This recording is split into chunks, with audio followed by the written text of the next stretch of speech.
जय हिंद, वंदे मातरम और जय श्री राम। आज हम बात करने वाले हैं चाइना के बारे में।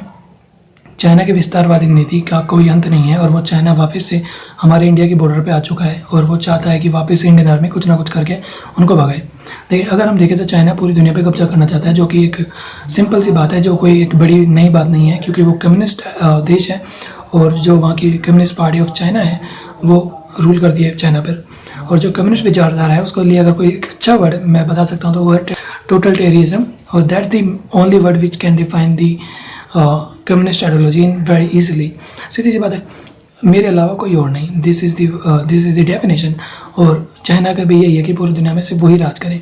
अगर हम देखें तो वो श्रीलंका हो, चाहे श्रीलंका में उनका विवाद हो, चाहे पाकिस्तान में विवाद हो, पाकिस्तान में ज़मीनों पे उन्होंने कब्जा कर रखा है, श्रीलंका में कर रखा है, इंडोनेशिया में उनका चल रहा है कब्जा करने की पूरा प्रोसेस, फिलीपींस से उनके विवाद है, और कोई दुनिया में अर्जेंटीना से देख लीजिए। अर्जेंटीना में आपको पता है 50 साल के लिए उन्होंने लीज पर ले रखी ज़मीन, वहाँ पर वो न्यूक्लियर प्लांट लगवा रहे हैं।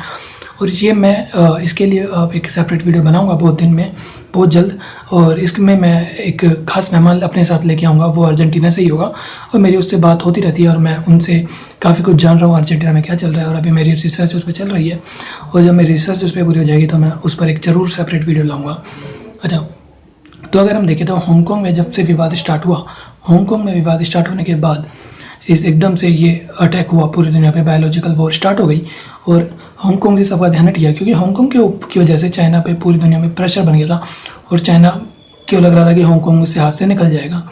और अगर हम देखें तो अब हांगकांग के बारे में कोई बात नहीं कर रहा और किसी को पता भी नहीं है हांगकांग में सिचुएशन क्या है इस टाइम, किसी को नहीं पता है और इसके बारे में वहाँ से न्यूज़ में नहीं आ रही है। और सिंपल से यही रीज़न है कि अब पूरी दुनिया एकदम से रुक गई, पूरी दुनिया को रोक दिया उन्होंने, पूरी दुनिया में लॉकडाउन लगा के पूरी दुनिया को ताले बंद करके बिल्कुल सब लोगों को अपने घरों में बंद कर दिया।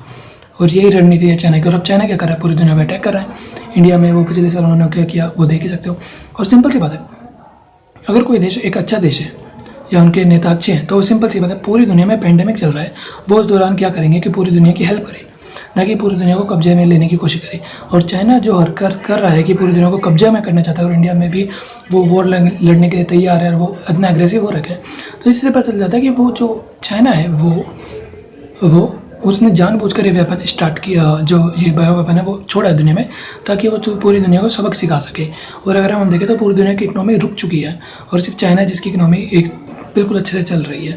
तो यही रीज़न है। तो इन्होंने एक तरीके से यहाँ पर ट्रेड वॉर भी जीत लिया उन्होंने, हर तरीके से जो जंग थी वो जीत चुके हैं चाइना। अगर हम देखा जाए तो पूरी दुनिया को तो उन्होंने रोक ही दिया है।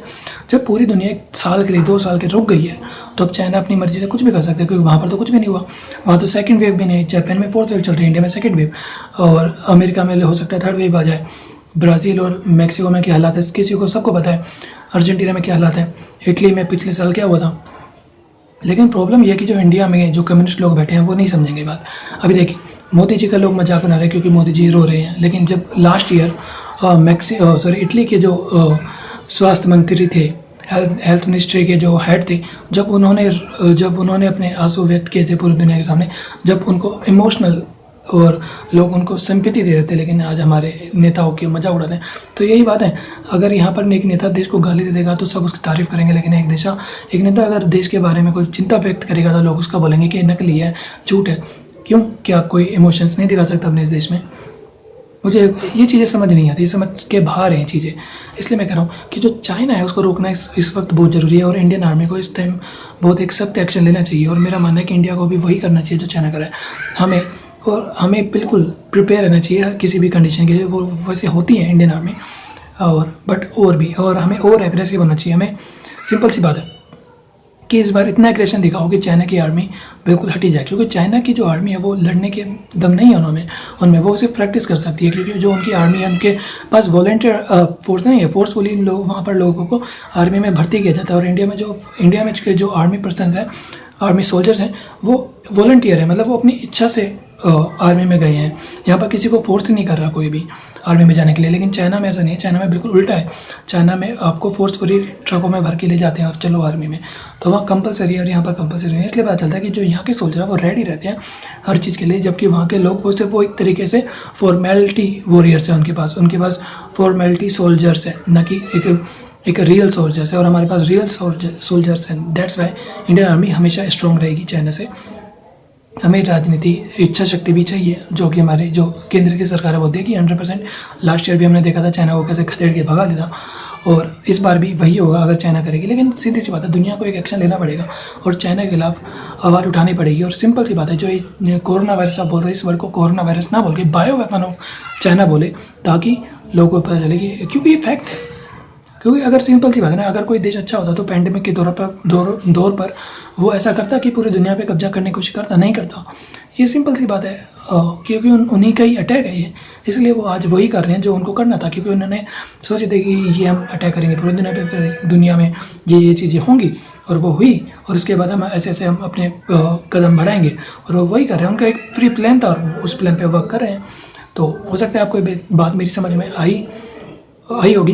तो thank you for watching my video, और मैं चाहता हूँ आप मेरे वीडियो को सब्सक्राइब करें, शेयर करें, बेल आइकन को प्रेस करें, ताकि आने वाली वो वीडियो जो मैं अर्जेंटीना पे लाऊंगा, चाहे मैं अफ्रीका पे लाऊंगा, वो वीडियो आप देख सकें।